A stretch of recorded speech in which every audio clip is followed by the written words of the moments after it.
What's up guys, UFC 297 just wrapped up and it was a okay card. I thought the main event was pretty decent, the co-main event was interesting with how that played out. There was a lot of fatiguing in some of these fights, man. But there were other good performances like Neil Magny's comeback, Sidey versus Taveras was an insane fight. And honestly, the early prelims were probably the most exciting part of the whole card. So if I were to give it a total score, maybe a 4 out of 10 for a pay-per-view. Is it just me, or do you think that Strickland and Dricus looked better in their last fights than they did tonight? I think Strickland looked better against Adesanya and Dricus looked better against Whitaker. Not only because the way they won, but even the way they approached those fights. Dricus' technique was better against Whitaker. Like, there were moments where Dricus was just like swinging wild and completely missing, and not only because Strickland had such good defense, but Dricus was not even looking where he was throwing. It was very strange, and he has done that in the past.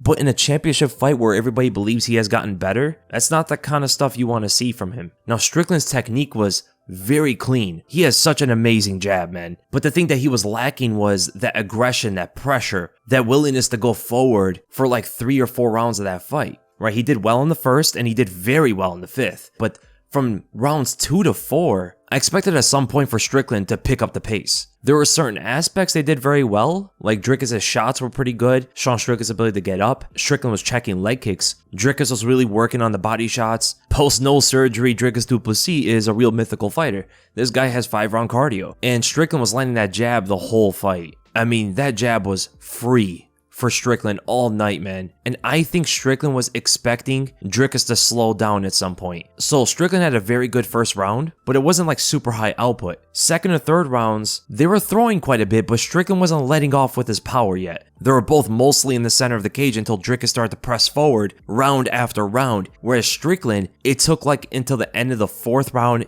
into the 5th round for Strickland to start putting that foot on the gas. But yeah, Strickland was making Dricus hit air so much in that fight. Just a lot of shots from Dricus were missing. And it just goes to show you how great Strickland is with his striking defense. He just didn't defend the body shots. That was the only thing. He had good checks on the leg kicks. He was avoiding most of the head strikes. It's just the body kicks and the body punches. And he really couldn't get too much control on top of Sean Strickland whenever he did get him to the ground. And overall, it was a pretty simplistic fight. Dricus did a good job of adjusting after the first, start to target the body more, and that made it a lot easier for him to target the head and start to go into more takedowns as well. As he said, trying to win every single round because of the wrestling. So what should these two guys do next? I think they should do the rematch. The fight was way too close. It was razor thin, and there really isn't a #1 contender right now. Khamzat needs to fight a ranked middleweight.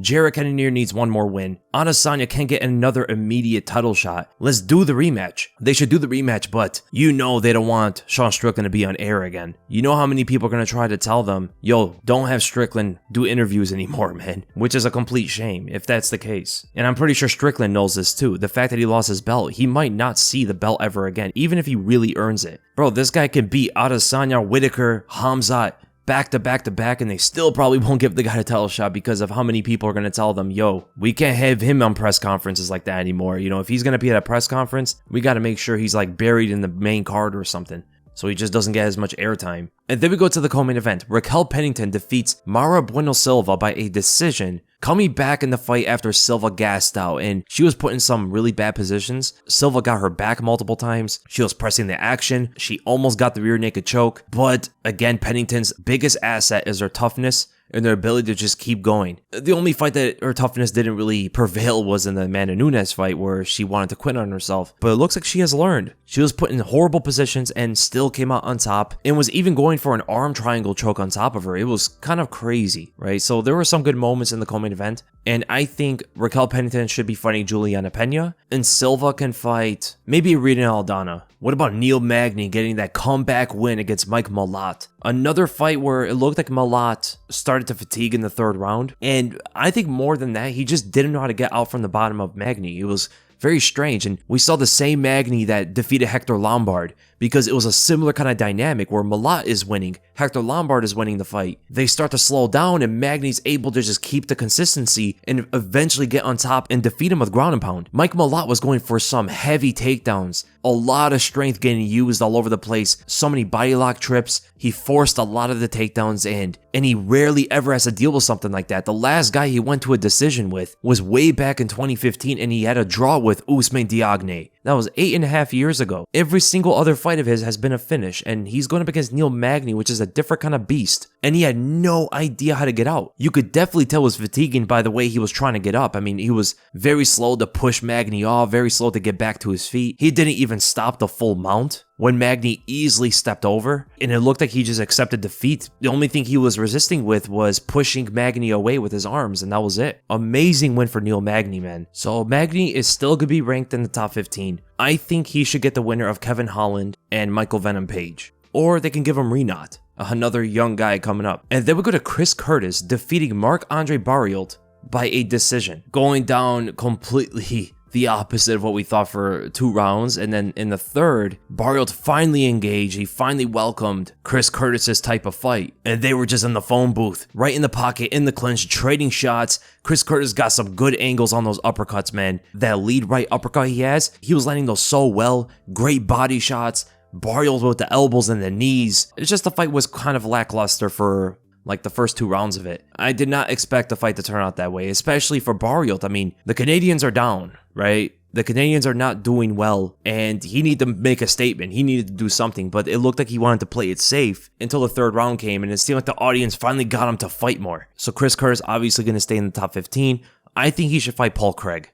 I think it's the fight for him next. Then we'll go to Movsar Evloev defeating Arnold Allen by a unanimous decision, 29-28 in all scorecards. Very, very close fight. Live, I had it for Arnold Allen. I had him winning the 1st and 3rd rounds, and I had Movsar winning the 2nd. I thought the 1st round was the one that was debatable. 2nd round was easily Movsar. He hurt him. 3rd round, I believe, was Arnold Allen's for landing the bigger strikes and landing that combination in the beginning of it, which was beautiful. Almost caught him in a ninja choke. I think the 3rd round was pretty easily Arnold Allen's. Allen showed good takedown defense in this fight, trying to Granby roll out of all the positions, and Movsar had a hard time holding him down. And Allen came so close on many of those shots to the head, but was definitely landing some big shots to the body. Movsar was getting his timing down in the 2nd round. He landed a very good jab that stunned Allen, and some good hooks in there as well. Off of this win over the number 4 ranked fighter, you'd probably have to give Movsar Max Holloway, or the winner of Yair Rodriguez versus Brian Ortega, because he's going to be ranked in the top 5 most likely now. And those would be very interesting fights. As for Arnold Allen, you could do him versus Giga Chikadze whenever Giga decides to come back. Armfield gets the decision win over Brad Katona, pulls off the upset. His boxing looked really good, and I was questioning Brad Katona why he wasn't throwing more leg kicks. He threw a couple calf kicks here and there, and they worked. Armfield was leaning so heavy on that front foot, he was not checking any of those, and he doesn't want to wrestle with him. So if he can mask these up off of his right hand, he can easily chop down on the calf kick. But instead he wanted to box and wrestle, which made the fight a lot easier for Armfield. But I was surprised Brad Katona was striking more just in general, and he did test himself in the boxing with Armfield. Armfield was landing some really good body shots, working off the jab pretty well, and Katona was being a lot more honest with his own offense, right? He was doing a lot more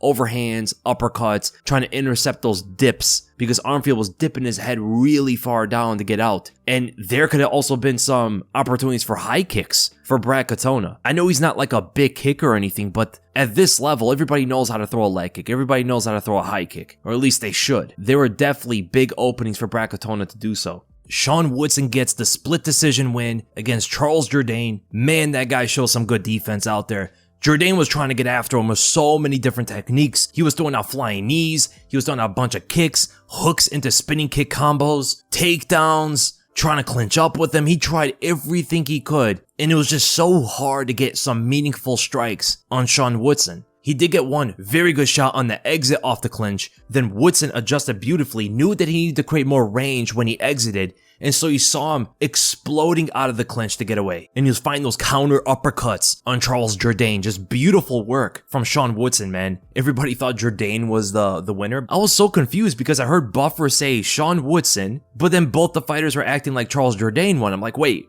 what's going on here? Who won the fight here? And I can only imagine the way Woodson felt. Like, he thought he lost the fight, he was about to walk away, and then DC tells him, no, you won. And he got so happy, and it was like the roller coaster of emotions, because you have to remember, like, showing win bonus for the guys at this level are a big deal. So he was thinking, man, I only got half my pay, to, wait, I got all my pay. I won the fight? Okay. Ramon Taveras got a razor-thin split decision win against Sidey. A lot of people are claiming that it's a robbery. It's a very close fight. I thought it was great too. Great action. Both guys got beaten up a bit, especially Sidey. That body shot in the first round by Ramon Taveras was beautiful. He switched stances backwards with an outside slip on Sidey's right straight and then just ripped a body shot that dropped him too. You don't see many of those too often. A knockdown off a body shot. Beautiful punch, man. Amazing stuff by Ramon Taveras. But Sidey was throwing up good high kicks. He was a lot more active. He attempted some flying knees out there. Had a decent jab on him. And I'm glad that Taveras finally went to some low kicks in this fight because that's what was missing from the first one. Taveras also had a great combination in the beginning of the second round. He was pumping the jabs while getting on the outside foot to cover some space. And he let go of the hand trap, so it gave an opening for Sidey to throw his longer jab, which is something that he was really trying to work with in this fight. Which he went to pull counter with the right hook, so he pulled his head away, trying to counter over the shoulder with the hook, fall to the body which grazed, and then try to follow up with a right hook around the guard, ending the combination with a jab, and then that's where Sidey tried to get that double leg takedown.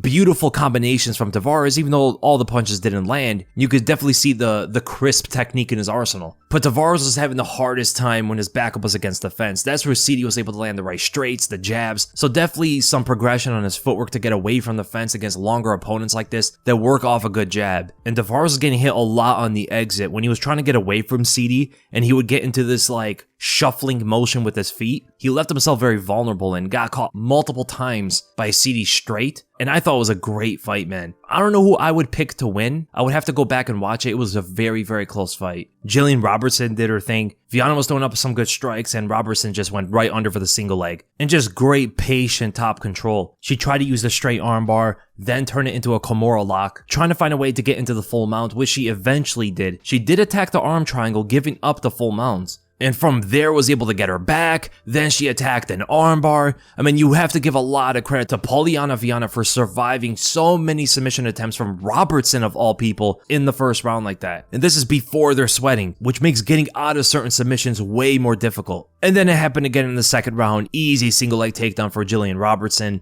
Got on top and just finished her off with ground and pound. Great performance by Gillian Robertson. Sam Patterson made short work of Yohan Lainesse. I mean, Yohan fired off that right straight. It was very wild. Did catch another one on Patterson, who really shows not to have great striking defense. And I don't know why Lainesse pushed Patterson up against the fence. He needed to keep his striking. And then Patterson snaps down the head for the guillotine, pulls him down to the mat, gets an easy back take and finishes him off smoothly in transition like that. Then Jasmine just battered Priscila Cachoeira from beginning to end. The stats of this fight were absolutely ridiculous. She landed 326 strikes in 3 rounds to Priscila Cachoeira's 26. She literally landed exactly 300 more strikes than Priscila Cachoeira before she was able to finish her with an anaconda choke. I mean, just completely battering her. Cachoeira had no idea what to do when she got to the ground. It looked like Cachoeira didn't belong in the UFC and Jasmine was like a champion or something. That was the difference in skill level it seemed between these two. And Jasmine even caught her off the leg kick with that right straight, getting the knockdown, stunned her with that punch, landed huge ground and pound shots all over the place. Just a complete mismatch